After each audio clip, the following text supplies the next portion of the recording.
Hey friends, Dr. Tammy here. I have a question for you. How do you feel? How do you feel right now? Are you tired? Do you hurt anywhere? Do you have any weird things going on, like you're just not sleeping at night? Do you feel anxious? Do you have mood changes, brain fog? How do you feel? Really take assessment. And I think as women, one of the biggest things we do is because when we're younger, our hormones fluctuate from minute to minute, and we learn to adapt. And then as we move through this stage of perimenopause to menopause, our hormones start to really get erratic. And we are born with all the eggs we're ever going to have in our ovaries. And as those start to run out around the age of 40, sometimes 35 in some women, our hormones really get unstable. And from day to day, it is so unpredictable until our eggs run out, and then our hormones are completely in the toilet. So that can have some good things attached to it because we get a little bit more mellow sometimes, unless we totally lose our crap in menopause. And I'm 54. I've been menopausal for about 3 years now. I also had a degree of surgical menopause when I had my hysterectomy years ago, but then full-blown menopause at the age of 50. I won't forget it. I actually gained 15 pounds in 6 weeks, and it was nuts, and lost my ever-loving mind. So I'm not saying I got my mind back, but I am saying that it's a process. And so I have the beauty of having access to information that you guys might not have access to. So I want to talk about information a little bit because you might be in the dark and you might be being kept in the dark. So that's what I want to kind of speak to just a little bit, because you don't have to be in the dark. And I think part of it is that as women, we're sort of told to just stay in line, don't ask questions, just, do all the things, wear all the hats, don't ask questions, don't complain, just do the things, right? So there's that. But it's interesting because I had a new accountant that I'm talking today, and she's absolutely amazing. And so I was telling her my story that I've had with different accountants. And I said, it just seems like it's so hard to find a good accountant. And I'm like, why is that? And she's like, you know what? People ask me that all the time too. And I just had that thought, like, people ask me all the time too, why is it so hard to find a good doctor? And ding, ding, ding, the bells went off, and the aha moment. And I was like, because we speak a different language. So what do I mean by that? Well, a while back, I was meeting with my accountant, and I always get like a fever, blister, and the hives every time, a couple times a year I meet with my accountant, and it's just so overwhelming. And I don't like to feel stupid. Who likes to feel stupid? Nobody. And so I won't ask questions when it comes. Now I'll ask questions about medicine or religion or, I'll ask questions. I'm a critical thinker. I'm like, I don't say yes or no unless I know exactly why. But when it comes to accounting, and now I'm good with numbers, I'm good with math. I don't like to do it, but I went through advanced trigonometry in college. So I'm not scared of math. I do medical math, hate it. Girls in the office tell you I hate medical math, but it is a different language. It just is. And if you don't speak it, you don't know it. So one of the things with accounting is they're speaking a different language. And just like if you speak a different language, let's say you come from another country and you don't speak English. If you don't have a translator, you're probably going to stay quiet. You're probably not going to ask a lot of questions because you're at the mercy of the translator. And it's that way with accountants. You're at the mercy of the accountant, and the accountant is only as good as you are. It's the same thing in medicine. The doctor is only as good as you are. Now, that doesn't mean that I have to know all the tax code. That doesn't mean that I have to know how to run QuickBooks by myself. I hire people for that. But what that means is that you don't have to know. You don't have to have gone to med school. You don't have to do Dr. Google all the time, which I am all about. Do your research, weigh the facts. I love the word discernment. Listen to your body, listen to what's going on. Make sure you feel heard. And that is, I'm going to tell you 3 things you can do to take your power back. Number 1 is, do you feel heard? And if you don't feel heard by your healthcare provider, find someone else. Please, for your for your own safety, for your own good, so that you're around for yourself and for your family. Find someone that you feel heard with. Doesn't mean they're not listening. That means that you don't feel heard by them. And that's totally okay. And we are totally conditioned to think that the doctors are like I almost have like a glower on me right now just because the sun's moving down. But to think that doctors have this like superpower, and yeah, we can do CPR, but lots of people can do CPR. So we do not hold any sacred power over life and death. And we do know how to, run a code or give some meds, that can help people be resuscitated. Past that, we got no power. And most doctors only have the power of what the pretty little drug rep coming in tells them that they can do, or what the insurance company tells them they could or should do. I just watched a Netflix series. It's hilarious, but not hilarious, because it's all about the world of the shadiness of drug reps. So drug reps really can't buy doctors anymore with Mont Blanc pins and cruises and golf trips and prostitutes. I mean, it's bad. It was bad. But now they've diverted all that money that they used to buy doctors with and diverted it over to commercials. So if you watch TV, you see at night all the commercials for all the big pharma. And so the doctors really, because they have to see 60 patients a day, because they are so driven by playing the game, and it is really hard. I'm outside that box. I do cash-based services. And so it's the only way that I can survive in the world that I am, because the amount of time that I commit to my patients and the service that I give them, and having that, we call it concierge, but really it's just, I give a crap, I'm there, I'm available. I mean, I have my cell phone number, so it's like, it's not that commercialized medicine doctors don't not care. It's just that the system is so broken. And if you don't empower yourself, you are going to really put yourself at risk. And there are lots of doctors who do things the way I do it, and you can find them, but you will have to get outside the box a little, and you will have to do your research, and you will have to be prepared.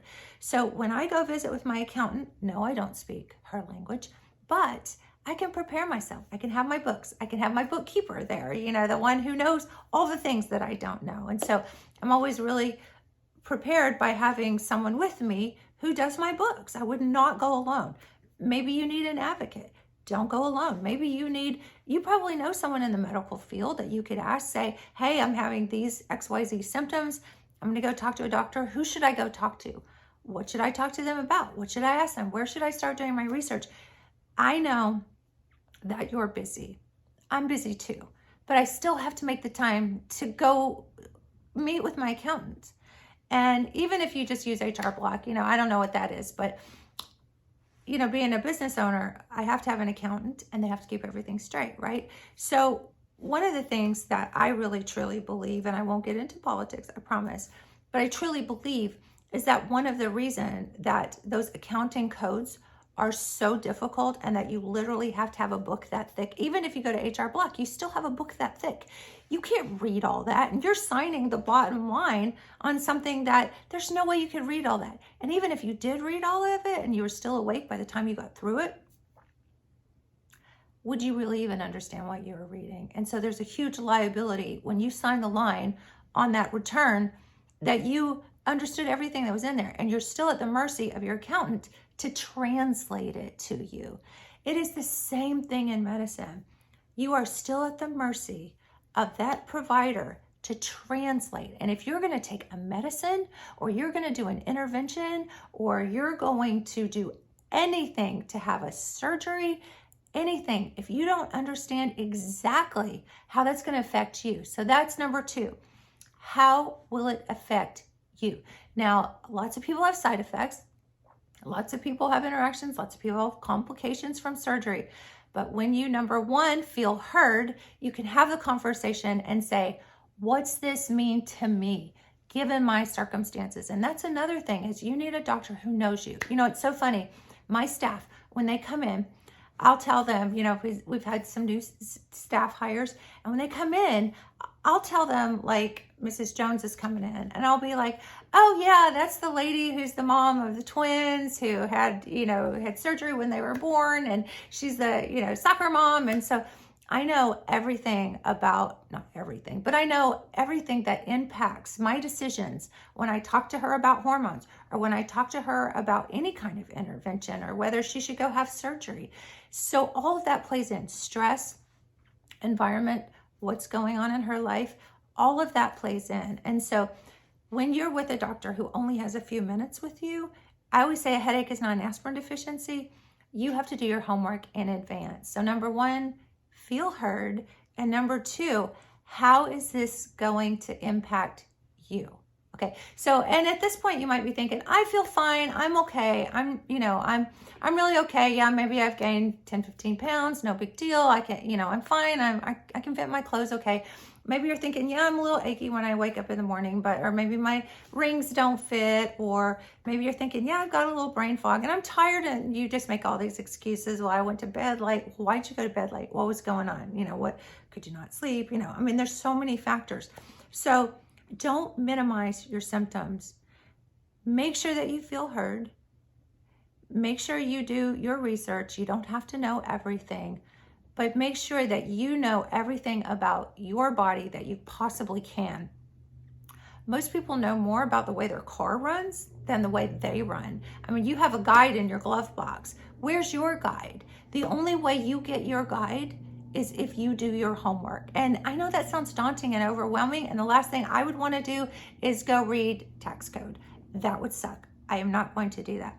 But I am going to read up on business, way I can run my business, the things I can maximize, the things I can talk to my accountant with, the things that are appropriate within the boundaries, doing all the things right, but also being able to run my business. So your body is a business. It's so funny because a lot of patients will come in and they'll be like, oh yeah, I take that little blue pill. I'm like, do you know how many little blue pills there are? And every pharmaceutical has like 5 names. There's a reason why they have 5 names. They want to keep you in the dark. They want to keep you scared and confused. They want to keep speaking a language that you don't speak. When you hear those big pharma commercials and there's all those big words like Gesundheit, or, ask your doctor about Gesundheit, and they all have X's and Y's and Z's. There's a very specific marketing reason why they do that. And they know that you have a condition, maybe you have arthritis, maybe you have something, or, maybe you're not sleeping, or I don't know, all sorts of things can be the case. But they know that you're going to go to your doctor and you're going to say, yeah, it started with an A and it ended with an X or something like that. And it's for arthritis. And then they're going to look it up if they haven't had a pretty little drug rep come in there and talk to them about it already. So that's what you're up against. And all of those medicines, you might know it by A, X, Y, Z or something, but it probably has 5 names. And if it's an older medication, it's got, I guarantee you, at least 3 names, some generics, some trademarks. It's just nuts. So even for a doctor to keep track of all that, sometimes I wonder if I even speak the language.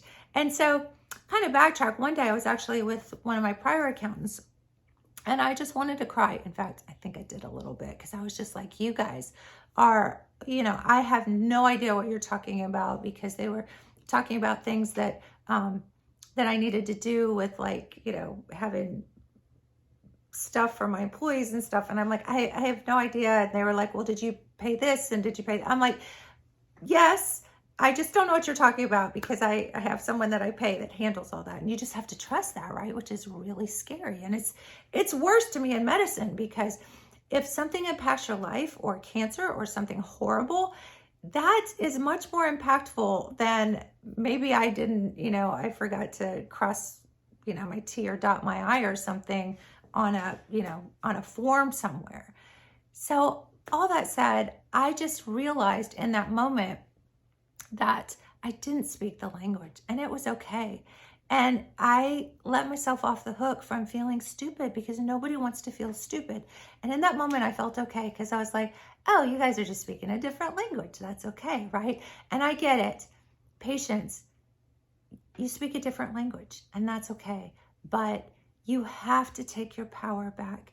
You have to know that you can feel heard, that you can do some research, and that you can ask questions. So that's the third thing.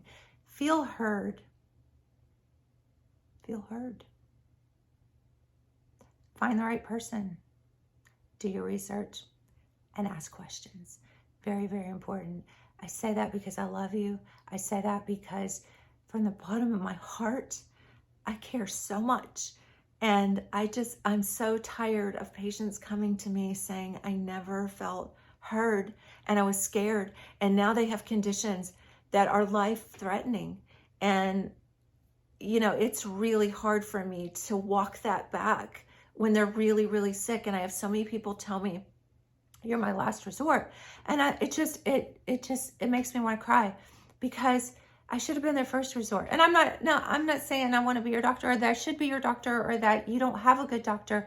I'm just saying, for those people that have found me, and I think God really brings people, I know, brings people when they're supposed to be there, the right place, the right time. And it's never too late, right, to get the help that you need. But I'm very sad that people have to suffer, because every day you don't feel good is a day that you can't get back. And so I really want it to be different. I want the system to change. I call it medical tyranny, but I mean, that's a mean way to say it. I guess I'd rather call it commercialized medicine.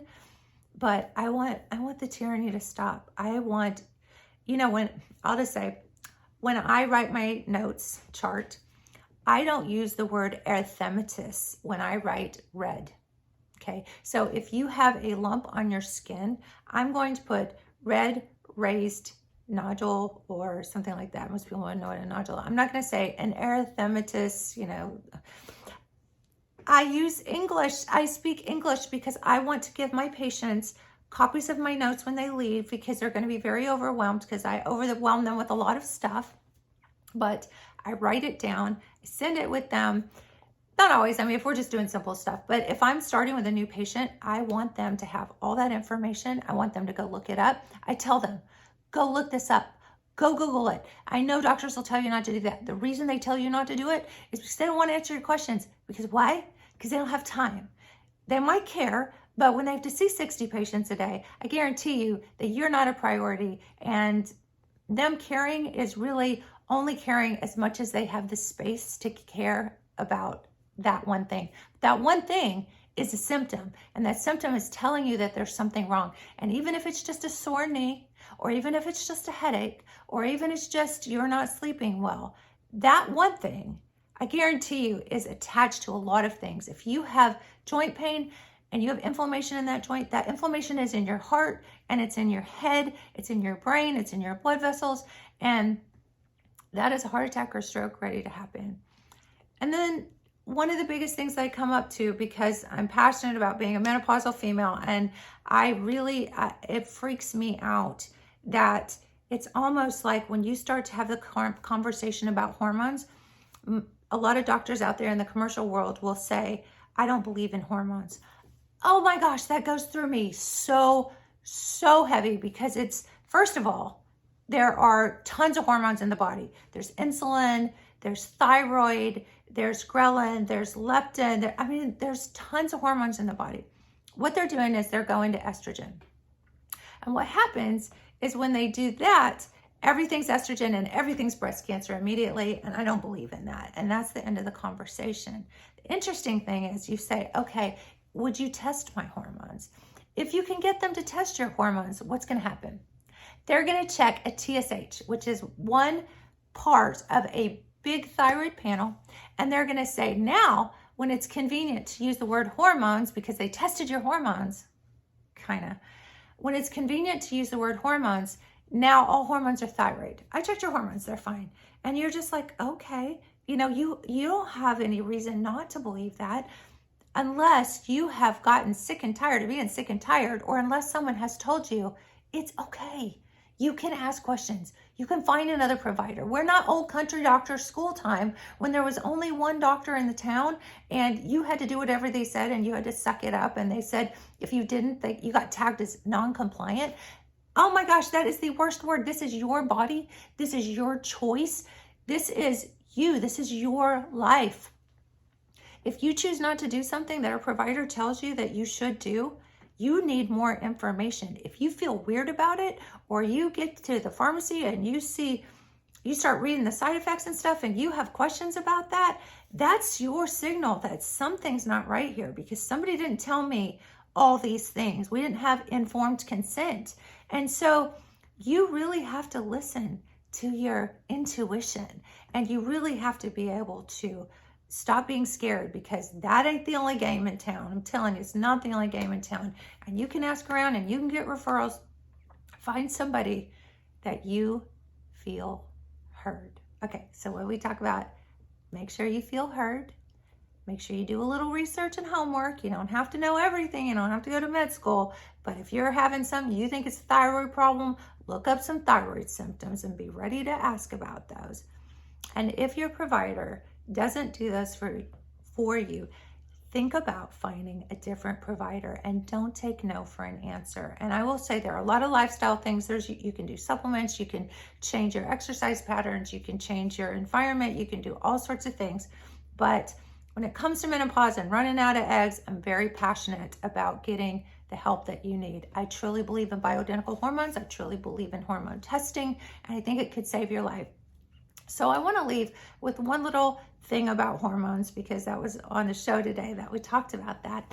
And I have so many patients, and I get almost angry. I just get passionate, because what happens is, like I say, doctors, when they don't want to put you on hormones, then they call everything estrogen and they say breast cancer. And if you want your hormones checked, they just check a thyroid, right? The reason they are scared of estrogen, and it is about balance. Menopausal women might need thyroid. They might need their insulin to get in check, whatever that means, maybe dietary changes. But if your estrogen, progesterone, and testosterone have tanked, you need some. And whatever source that comes from, whether that's bioidentical hormones, or whether you want to supplement, or whether you want to address that with lifestyle, but you're going to need some measurement. You're going to need some way to track whether you're feeling better. And sometimes that's just symptoms, and sometimes you can do that with just supplements. But you need to know your numbers. You need to know where you're going. Why would somebody put you on a cholesterol medicine and you don't even know what your numbers are or what your target is? Don't even get me started on cholesterol medicine. To me, and my disclaimer is, talk to your doctor. Well, if you can. I'm being snarky there, sorry. But to me, if you ask your doctor what is cholesterol and they can't tell you what it is, if they tell you it's like, if it's high, it'll cause a heart attack, that's not an answer. Cholesterol is actually a hormone. A hormone. Ask them if it's a hormone and just see what they say. Cholesterol is a hormone that makes your estrogen, progesterone, and testosterone, and a lot of other hormones. It's a fatty substance that makes your hormones. It's not a fatty substance ready to cause a heart attack. So I have seen no literature where statins, and it's funny because we say headache's not an aspirin deficiency. High cholesterol is not a statin deficiency. It's not a cholesterol medication deficiency. It's a hormone imbalance. And if you address the hormone imbalance, the cholesterol levels all equal out to where it's a beautiful little orchestra and it's doing exactly what it should be. So that said, I want to just kind of tie this up with the fear around hormones, and all hormones are estrogen, cause breast cancer, right? I want to just kind of wrap that up to say that synthetic hormones and bioidentical hormones are very different, and that compounded hormones are not one size fits all. They're actually pharmacies that we look at your labs, we look at how you feel, and we come up with a hormone cocktail for you, essentially. It's very different.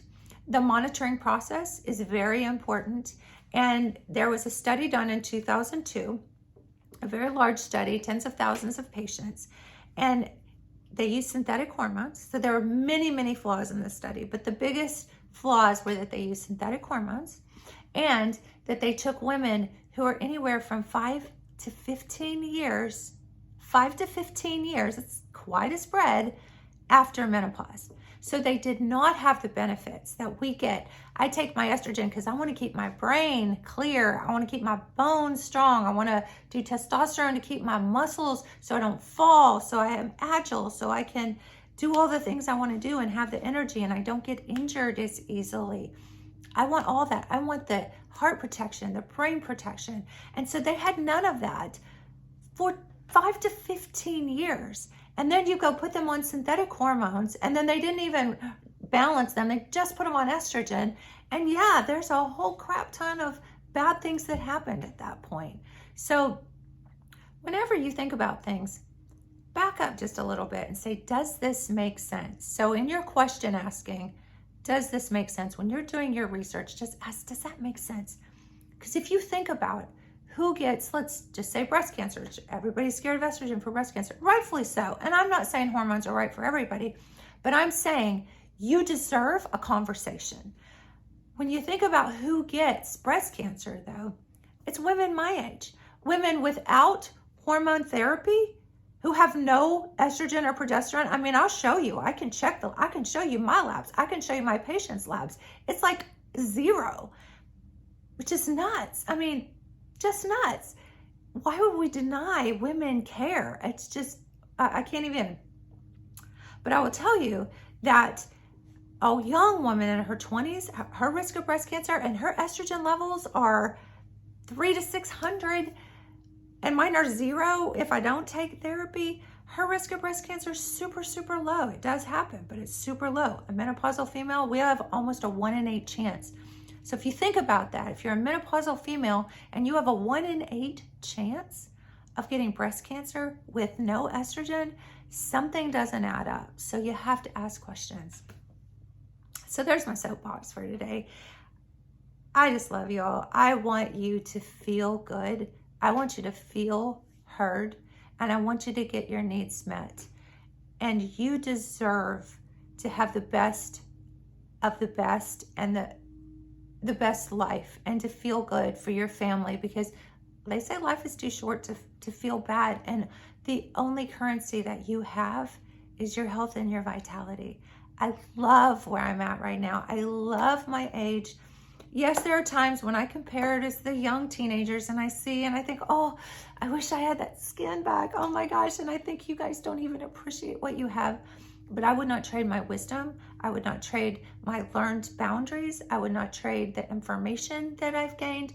And I would not trade my ability to serve the way I can, because I have seen so much and been through so much that it is just so powerful to be able to serve. So just love y'all so much. And please, please be your own advocate and don't settle. Okay.